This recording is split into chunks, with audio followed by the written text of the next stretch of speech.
tagapagbalita. Magandang umaga Pilipinas, anumang oras sa buong mundo, araw po ng Miyerkules. Ngayon po ay Marso 22 na mga kaibigan, 2017 sa ulo ng ating mga balita. Pangulong Rodrigo Duterte at Thailand Prime Minister hinikayat pa rin ang mga partido o mga bansa kabilang naman ang China para sa ganap na pagpatupad ng tinatawag na Code of Conduct sa West Philippine Sea.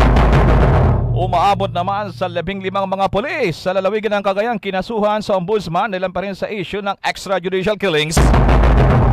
Apat na dayuhan isang Pinay na nanloko naman isang byuda sa may bagi ng Guimaras na nakuhanan ng milyong-milyong halaga ng salapi sa magitan ng dating website kinasuhan na. 2 taong gulang lamang na bata na kuryente patay. Sa ibang balita naman mga kaibigan, 10 milyong pisong halaga ng anti-rabies vaccines ibinigay daw sa Iloilo ng philanthropist at pinakamayamang tao sa buong mundo na si Bill Gates. Samantala sa international news naman, United Kingdom sumama na rin sa pagbabawal ng mga pagpapadala ng electronic gadgets sa mga eroplano habang si Pope Francis sinikayat pa rin ng mga kabataan na huwag magpabulang sa mga nababasa naman sa internet. Sa sports balita, Los Angeles at Paris nag-agawa naman sa hosting ng Olympic Games. Sa entertainment news mga kaibigan, ang Filipina-Americana si Natalia Villaranda binati ang mga taga Negros Oriental sa pagsimula ng battle rounds ng The Voice. Doon po naman yan sa Amerika. Live via satellite mula pa rin sa Bambo News Center Makati. Inyo pa rin ang kurman. Ito si Bumble Maracol sa detalye ng ating mga balita. Kuha muna tayo sa latest na mga balita. Kung po naman ang biyahe ng Pangulong Rodrigo Duterte sa bansang Thailand.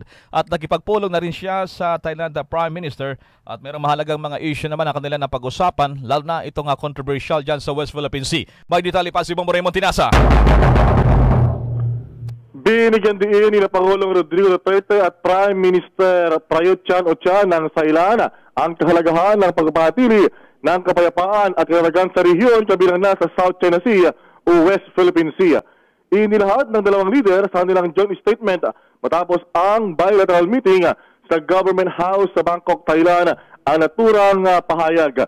Sinabi ni Pangulong Duterte, kapwa sinusulong ng Pilipinas at Thailand ang pagrespeto sa tinatawag na freedom of navigation at overflight sa South China Sea dahil interes ito ng bansa sa looban o labas ng rehiyon. Ayon sa Pangulo, kaya pareho ba nilang iginigiit ang pangangailangan ng ganap at epektibong implementasyon ng Declaration of Conduct of Parties in the South China Sea. Mahalaga rin daw na makumpleto ang binubuong Framework of Conduct or Code of Conduct sa 2017. Na itong banging napayag ng Pangulong Duterte.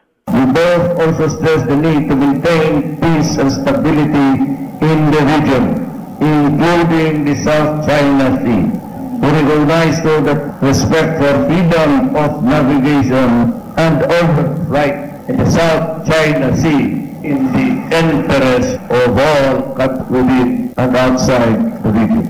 In this regard, both sides emphasize the need for the full and effective implementation of the Declaration of Conduct of Parties in the South China Sea and express determination to complete the framework of the Code of Conduct in 2017.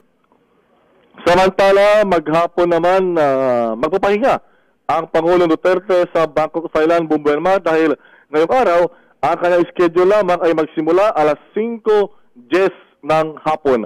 At ito ay sa magitan ng isang business call ng Charion Pork Fan Public Company at alas 6 ng gabi mamaya ay Invest Philippines CEO Roundtable.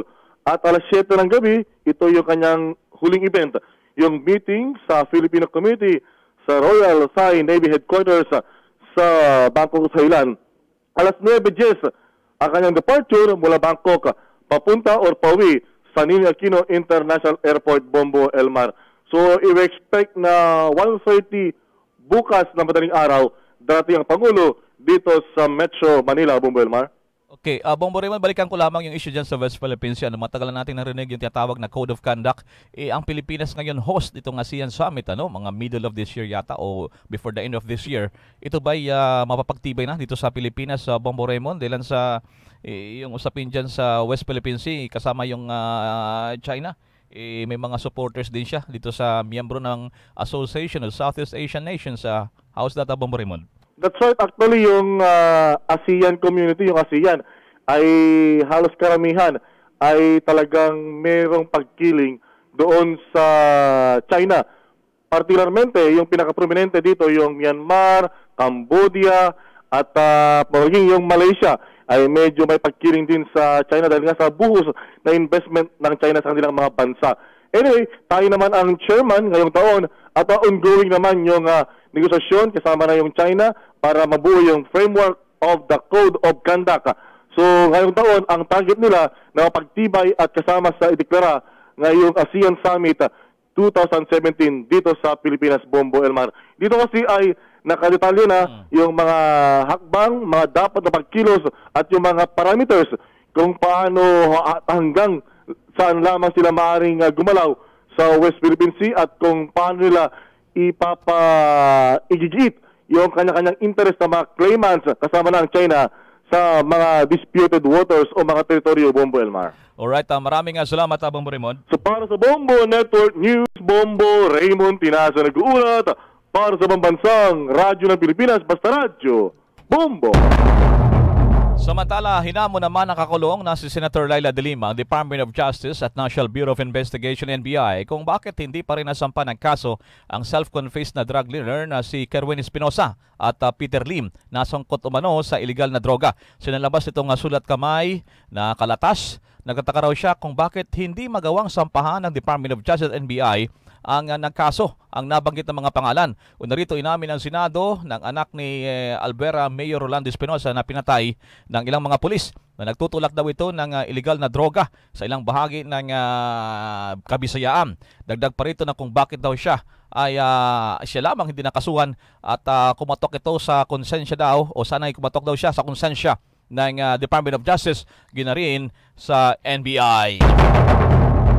Samantala muna mga kaibigan, 15 mga pulis sa lalawigan ng Cagayan kinasuhan dahil po naman sa issue ng extrajudicial killings. At may detalye naman ang Bombo Radio Tugigaraw. Kinasuhan sa ombudsman ang 15 pulis na umunoy sangkot sa pagpatay sa mga pinaghinalaang sangkot sa illegal na droga dito sa Region 2. Sinabi ni Alton Cruz, Special Investigator ng CHR Region 2, bahagi ito ng isinasagawang investigasyon sa mga kaso ng extrajudicial killing sa rehiyon. Ang nasabing pulis ay pawang nakatalaga dito sa Cagayan. Dagdag pa niya na naka-duty pa rin ang mga kinasuang pulis habang isinasagawa ang investigasyon sa kanilang kasong kriminal at administratibo. Balita mula dito sa Bombo Radio Tugigaraw para sa Bombo Network News, Bombo Grace Magsilaw Canal para sa pambansang radyo ng Pilipinas. Basta radyo, Bombo! Samantala naman, muli nagpaliwanag itong si Congressman Gary Alejano nang siya nasa likod naman ng paghahain ng impeachment complaint laban naman kay Pangulong Rodrigo Duterte. At may panayam pa rito ang Bombo Radio Bacolod.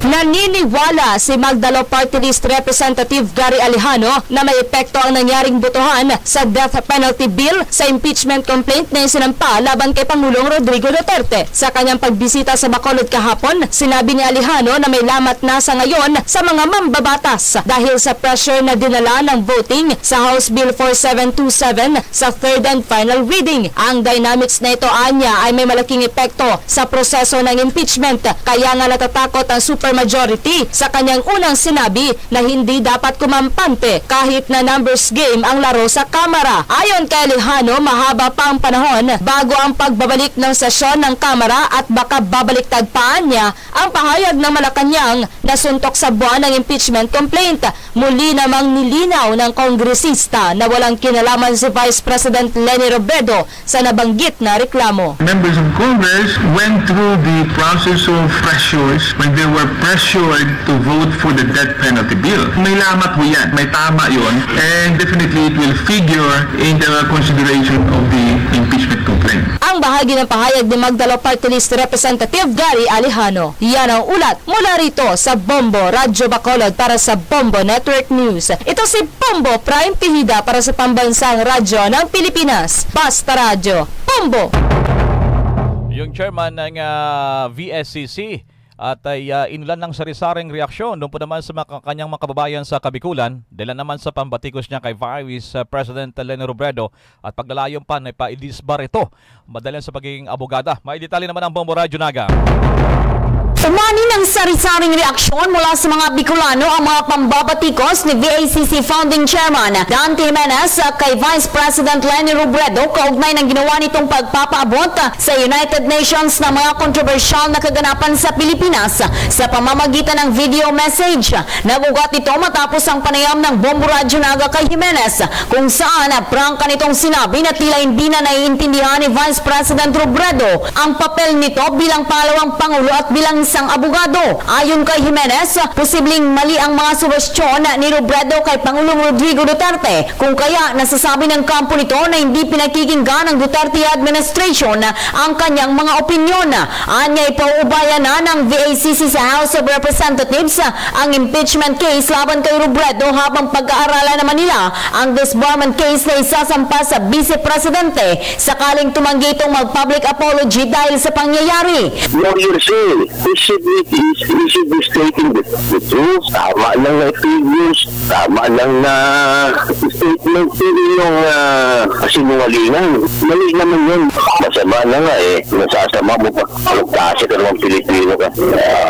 Unpatriotic na niya, sabi ko, unpatriotic, un-Filipino. Tsaka Vice President ka, sabi, namgusto ka na. Kaugnay nito, dismayado ang ilang Bicolano dahil sa halip na ibangon umano ni Jimenez ang kanyang mga kababayan na nagiging daan para mailabas ang totoong problema sa bansa, tila nagiging daan pa umano ito para mas malagay sa alanganin ang nasabing mga opisyal. Kung maaalala, inulan rin ng negatibong reaksyon ng VACC Chair noong magkailang ulit nitong binatikos ang Bicolanang senador na si Senator Leila de Lima dahil sa kasong kinasangkutan nito. Para sa Bombo Network News, mula sa Bombo Radyo Naga, Bombo Rusinieva nag-uulat para sa Pambansang Radyo ng Pilipinas. Basta Radyo, Bombo! Dumipensa naman si DSWD Secretary Judy Tagiwalo sa kanilang pamimigay ng food pack sa mga miyembro ng grupong Kadamay sa Pandi, Bulacan na siyang umuko pa sa ilang mga government housing projects. Sinabi ng kalihim na marami naman kasi silang nakitang mga bata at may mga edad na kasama pa sa Kadamay na nagsasagawa ng protesta kaya ginawa nila ang naturang hakbang. Aniya ang mga grupo ng Kadamay nag-request nga sa kanilang mga opisina na humingi daw ng pagkain habang isinasagawa ang protesta. Noon na rito, inalmahan pa ng ilang mga residente naman ng mga pabahay. Diyan naman sa ilang lugar sa Bulacan ang pamimigay ng DSWD ng food pack samantalang hindi naman daw sila nakasama. Apat na dayuhan at isang Pinay na nanloko naman doon sa may Guimaras. Ito'y nakakulimbat pa ng 40 million na pesos sa magitan ng website o ng internet. At may follow-up dito ang Bombo Radyo Iloilo. Sinampahan na ng kaso ng National Bureau of Investigation o NBI Region 6 ang 5 mga suspect na nanloko sa isang byuda sa Buena Vista, Guimaras kung saan nakuha mula rito ang halos 40 milyong piso. Sa exclusive interview ng Bombo Radio Iloilo, inihayag ni NBI Special Investigator John Katipunan na syndicated estafa in relation to cybercrime ang kaso na inihain laban kina Siti Farida binti Abdul Hamid at Ishama binti Sheikh Dawood na mga Malaysians, Chukwudi Ugwu at Francis Onyibuchi Amadi na mga Nigerians at isang Pinay na si Rosalyn Ibarra. Ayon sa NBI, nakikipag-ugnayan na ito sa Malaysian Police upang mapabilis ang pag-usad ng kaso at madetermina kung saan dapat ikulong ang mga salarin. Sinisiyasat na rin ng NBI ang record ng 4 na mga dayuhan kung legal ang pagtungo ng mga ito sa Pilipinas. Ang mga suspect na sinasabing bahagi ng isang malaking grupo ng sindikato ay nakilala ng biktima sa pamamagitan ng isang dating website kung saan napalapit ang loob nito sa isa sa mga suspect at hiningan ng pera ang byuda na mag-invest di umano sa negosyo sa Malaysia. Mula rito sa Bombo Radio Iloilo para sa Bombo Network News, Bombo Lizal Galan nag-uulat para sa Pambansang Radyo ng Pilipinas. Basta Radio, Bombo! Samantala, merong 2 taong gulang lamang na bata ang nakuryente at may detalye naman ang Bombo Radio Jensen. Dead on arrival sa pagamutan ng isang 2 anyos na batang babae matapos mahawakan ng live wire mula sa welding machine na ginagamit ng kanyang ama nitong Martes. Ayon kay Police Chief Inspector Nestor Maderse, hepe ng Fatima Police Station, hindi na malaya ng mga magulang ng bata na lumabas ito sa kanilang pamamahay at pumunta sa kanyang amang nagwe-welding. Nahawakan naman ng biktimang si Andrea Baya, taga-Employees Village Barangay Fatima nitong lungsod, ang live wire ng welding machine dahilan upang makuryente. Sinasabing bukas ang naturang kable, kaya't nang mahawakan ng bata ay kaagad itong nanginig. Kaagad namang isinugod sa pagamutan ng biktima, subalit binawian din ang buhay. Kasalukuyang nagpapatuloy ang investigasyon ng mga pulisya kaugnay sa naturang pangyayari. Yan ang ulat mula rito sa Bombo Radio Jensen para sa Bombo Network News. Ito si Bombo Cherish Lumang para sa Pambansang Radyo ng Pilipinas, Basta Radyo. Bombo! 15 minutos na po nakalipas ng alas 7 ng umaga. Isa namang illegal recruiter arestado. May detalye naman ang Bombo Radio Rojas.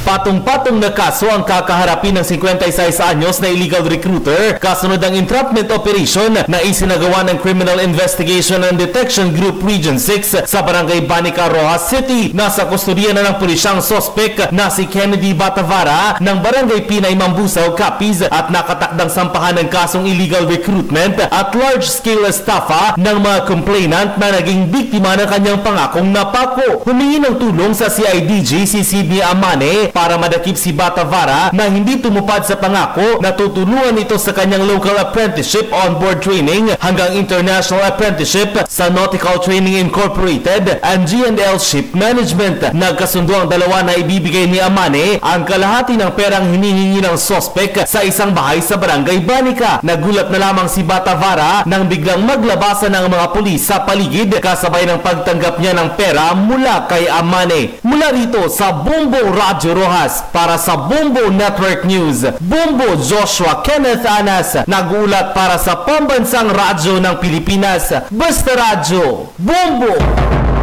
Sa ibang balita naman, nagkasundo ang Pilipinas at Thailand na buhayin at pagtingin pa ang 23 taon ng Tourism Cooperation Agreement sa nangyaring pagbisita nga ng Pangulong Rodrigo Duterte doon naman sa Bangkok. Sinaksihan ni Pangulong Duterte at Thai Prime Minister Prayut Chan-o-cha sa paglagda ni Philippine Department of Tourism Secretary Wanda Tolfoteo at Thai Ministry of Tourism and Sports Minister Kobkarn Watarangkul sa implementing program ng Tourism Cooperation. Ang nasabing implementing program ay resulta daw ng Memorandum Agreement of Tourism of Cooperation na nilagdaan din ng Pilipinas sa pagitan din ng Kingdom of Thailand noong pang 1993. Sa nasabing kasunduan, aktibong hikayatin pa ng dalawang bansa ang kanilang mga local travel agents na bumuo ng joint promotional program na nagbebenta naman sa Pilipinas o nagpo-promote at ginarin sa Thailand sa isang tour package. Noong 2006, tumaas daw ng 8.8% o pumalo hanggang 47,000 na mahigit ang mga visitor arrivals mula naman sa bansang Thailand. 16 anyos na babae na 10 taong minumolestya ng kanyang sariling ama. Itong suspect ay arestado na rin. At may follow-up dito ang Bombo Radio Davao. Matibay ang ebidensya ng otoridad para sampahan ng kaso ang isang ama na 10 beses na nang molestya sa kanyang sariling anak sa loob ng 8 taon. Sinasabing hindi na nakatiis ang isang 16 anyos na si alias Jessa, residente ng Baguio District itong lungsod sa ginawa ng kanyang ama dahilan na nagsumbong na ito sa otoridad. Ayon pa sa biktima, nagsimula ang panghahalay sa kanya ni alias Romeo, 57 anyos, noong nasa 8 taong gulang pa lamang siya bago pa niya ito mai-report sa otoridad itong nakaraang araw lamang. Sinasabing natigil lamang ang pamumolestya ng kanyang ama noong taong 2015. Ipinagtapat ni alias Jessa ang pangyayari sa kanyang ina dahilan na agad nilang inireklamo ang sospek sa kapulisan. Agad naman na sumuko si alias Romeo sa barangay kapitan ng Baguio District at umamin sa kanyang nagawang kasalanan. Samantalang isinailalim naman sa pagsusuri si alias Jessa sa Southern Philippines Medical Center at batay sa resulta ng kanyang medico-legal, positibo na namolestya ang biktima. Nakakulong na ngayon sa Baguio District PNP ang sospek at desidido naman ang kanyang pamilya na ipagpapatuloy ang pagsasampa ng kaso. Bago ibabalik sa kanyang ina ang biktima, ay isa sa ilalim muna ito sa counseling ng City Social Services and Development Office. Yan ang balita mula himpilan ng Bombo Radio Davao para sa Bombo Network News. Bombo Eman de la Peña nag-uulat para sa Pambansang Radyo ng Pilipinas, Basta Radyo, Bombo! Madako naman tayo sa Misamis Oriental. May follow-up tayo doon sa pagkasunog ng malaking pabrika at nasa linyang Bombo Radio Cagayan de Oro.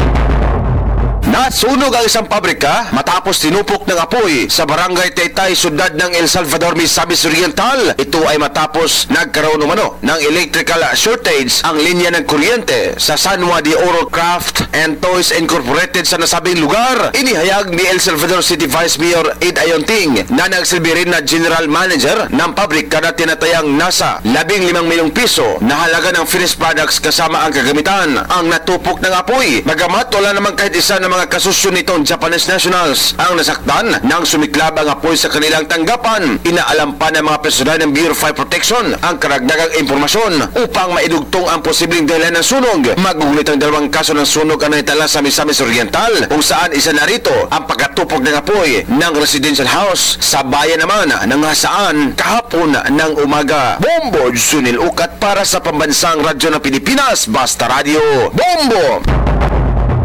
Ang mga detalye mga kaibigan, itong isang lalaking may nervous breakdown, tumalon sa satellite tower.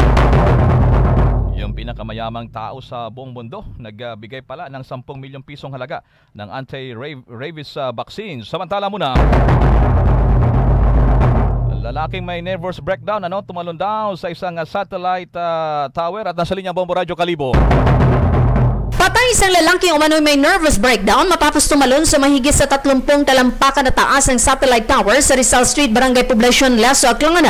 Patay na nang makarating sa Aklan Provincial Hospital ang biktima ang kinilala kay Ferdinand Boboy Serrano, 42 anyos sa residente ng Barangay Minas sa nasabing bayan. Bago tumalon, sinasabing namataan ang biktima ng naka-duty na security guard na pumasok sa naturang compound. Kaagad na tumawag ng pulis ang secure na kung saan hindi na nito napansin na umakyat na ang biktima sa tower at tumalon. Pinapaniwala ang inatake ng sakit na nervous breakdown ng biktima. Nagpapatuloy pa ang investigasyon ng pulisya sa naturang insidente. Para sa Bombo Network News mula sa Bombo Radio Kalibo, Bombo Merani na lang siya nag-uulat para sa Pambansang Radyo ng Pilipinas, Basta Radio. Bombo! Samantala mga kaibigan, madako naman tayo dito po naman sa sinasabing barangay kapitan. Ito po yung Anis Barangay Kapitan na nakapulot ng 2 milyong piso daw ay bibigyan ng parangal. Diyan po naman sa lalawigan ng Isabela, nasa linyang Bombo Radyo Kawayan. Hangad ng sangguniang panalawigan na dumami pa ang mga Pilipinong lahing marangal, kaya pinarangalan sa pamamagitan ng isang resolusyon ng isang anes o tapat na barangay kapitan na nagsauli ng 2 milyong pisong cash na kanyang napulot. Binigyan ng plaque of recognition at cash reward si Barangay Kapitan Eduardo Mariano ng Bantog Petines, Alicia, Isabela. Napulot kamakailan ni Mariano ang isang bag na naglalaman ng malaking halaga ng pera na para sa payroll ng mga empleyado ng National Irrigation Administration o NIA. Sa panayam ng Bombo Radyo Kawayan, sinabi ni Kapitan Mariano na hindi niya inaasahan na ipapatawag siya ng sangguniang panalawigan para bigyan ng pagkilala sa kanyang pagsasauli ng pera. Umaasa siya na marami pang Isabelenyo, pangunahin na ang mga opisyal ng barangay ang magiging honest at magsauli ng anumang bagay na hindi sa kanila. Mula sa Bombo Radyo Kawayan para sa Bombo Network News, Bombo Jonel Ganyo nag-uulat para sa Pambansang Radyo ng Pilipinas, Basta Radio. Bombo! 22 minutos na po nakalipas ng alas 7 ng umaga. Abangan po sa ating entertainment news yung PhilAm na si Natalia Villaranda. Pinati naman ang mga taga-Negros sa pagsimula ng battle rounds ng The Voice US. Samantala muna, Bombo International News! International News! Bombo International News! Ang Santo Papa, meron namang mensahe sa mga kabataan, lalo na po yung mahilig sa internet. Yan, iba pang mga balita mula kay Bombo Jovino Galang. Hinikaya ni Pope Francis ang mga kabataan na huwag malason sa mga nababasa nila sa internet, lalo na sa social media. Ayon sa Santo Papa, na marami ngayon ang mga kabataan ang nakatutok sa maling balita na inihahatid sa internet dahil sa karamihan sa mga ito ay nabubulag na sa maling katotohanan. Dagdag pa ng 80 anyos na pinakamataas na opisyal ng Simbahang Katolika na hindi lahat ng mga naipapalabas sa mga reality show ay may magandang dulot. Tinayuhan na lamang nito ang mga kabataan na gumawa ng sariling buhay at huwag gayahin ang mga napapanood sa internet. Samantala, sumama na rin ang United Kingdom sa pagbabawal sa pagdadala ng mga electronic device gaya ng laptops, tablet at kahalintulad sa loob ng eroplano dahil sa patuloy na banta ng terorismo. Ang nasabing hakbang ay unang ipinatupad sa US matapos na makakuha ang mga intelligence agency na may banta ang extremist group na magpabagsak ng eroplano eroplano. Nasa patakaran na dapat ilagay sa mga check-in baggage at hindi sa carry baggage ang nasabing mga electronic device na maaaring paglagyan ng bomba. Nilinaw naman nila na hindi kasama ang cellphone at mga medical electronic device na pwedeng dalhin sa loob ng eroplano. Nauna rito, nakakuha kasi ang US na gumagawa ng paraan ng Al-Qaeda affiliate na maglagay ng bombas sa mga batteries ng laptops. Ang mga pagbabawal ay epektibo lamang sa mga airline companies na nakabase sa Middle East at North Africa na nagtutungo sa US at UK. Nag-uulat para sa Pambansang Radyo ng Pilipinas, Bombo Jovino Galang, Basta Radyo, Bombo! Ito pa ang good news mga kaibigan, yung pinakamayamang tao sa buong mundo na si Bill Gates. Nagbigay pala ito ng 10 milyong pisong halaga ng anti-rabies vaccines at may detalye pa ang Bombo Radyo Iloilo. Itinuturing ng Iloilo na malaking tulong para sa nilalayong rabies-free na lalawigan ang higit 16,000 vials ng anti-rabies vaccines na nagkakahalaga ng halos 10 milyong piso. Sa panayam ng Bombo Radio, sinabi ni Iloilo Provincial Veterinarian Dr. Salvino Chodosio na 70% ng 252,000 na mga aso sa lalawigan ang mabibigyan nito. Ang tulong na ito ay bahagi ng Rabies-Free Visayas Island Project ng philanthropist at pinakamayamang tao sa mundo na si Bill Gates at asawa nitong si Melinda sa pamamagitan ng Bill and Melinda Gates Foundation. Target ng lalawigan na matapos ang vaccination sa lahat ng barangay sa Iloilo sa buwan ng Mayo. Maalala na noong nakaraang taon lamang, umaabot sa higit 28,000 ang kagat ng aso na naitala sa lalawigan ng Iloilo. Mula rito sa Bombo Radio Iloilo para sa Bombo Network News, Bombo Lizal Galan nag-uulat para sa Pambansang Radyo ng Pilipinas, Basta Radio, Bombo! Bombo Sports News! Bombo Sports News! Hindi raw interesado ang Paris, France, Los Angeles sa pag-host ng 2028 Olympics at Paralympics Games.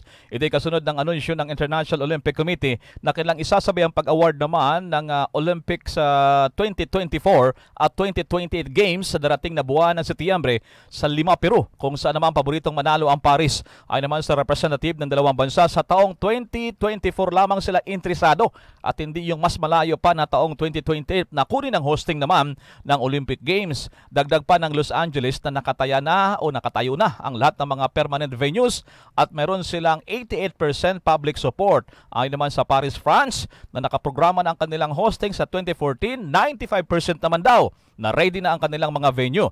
Samantala naman, sa larong abangan naman sa NBA, makakaharap mamaya ng Golden State Warriors and Dallas Mavericks. Susubukan naman makakuha ng sunod pang panalo ng San Antonio Spurs kontra naman sa Minnesota Timberwolves. Makakasugupan naman ang kulelat na Los Angeles Lakers and Los Angeles Clippers. Bombo Showbiz Balita!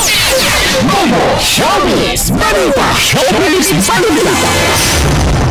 Ang PhilAm na si Natalia Villaranda binati naman ang mga taga-Negros sa pagsisimula ng battle rounds ng The Voice US. May detalye pa ang Bombo Radyo Bacolod. Pinula ng pagbati ang Filipino-Amerikana si Natalia Villaranda dahil sa magandang performance nito sa pagsimula ng battle rounds ng The Voice US.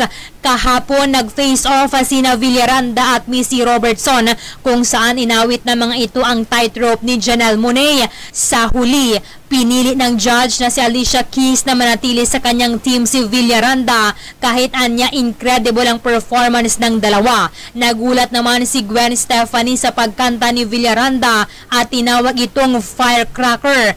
Kasunod nito, umulan ang pagbati kay Villaranda sa pamamagitan ng kanyang Facebook account kung saan nagpadala rin ng congratulations sa mga taga-Negros Occidental. Ang mga Villaranda ay nakatira na ngayon sa California, subalit ang ina nito na si Lea de la Paz ay tubong sa Sagay City, Negros Occidental. Yan ang ulat mula rito sa Bombo Radio Bacolod para sa Bombo Network News. Bombo Erlin Bayunita nag-uulat para sa Pambansang Radyo ng Pilipinas. Basta Radio, Bombo! Kaugnayan mga kaibigan, balikan natin yung ilan sa mga performance ng PhilAm na si Natalia Villaranda na talaga naman inaabangan ng mga Pinoy, mga OFW doon ngayon sa Amerika, dilan sa pagpasok niya sa The Voice US.